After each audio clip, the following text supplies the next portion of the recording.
how to add Collaborator on Instagram after you've already posted. Hey everyone, welcome back to Tech Talks.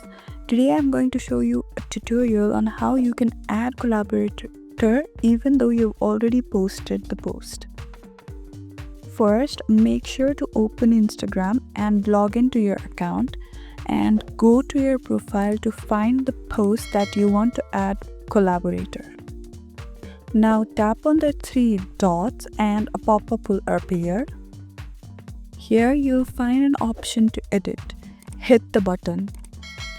There at the very top you can see Add Collaborator option.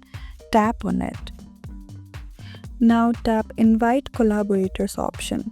Here you can search for the person you want to collaborate with. Once searched, you tap on the profile of that person. Now click the right option at the very top right. And that's it. You've called the person as a collaborator. Once they accept, you both will be collaborated of the post.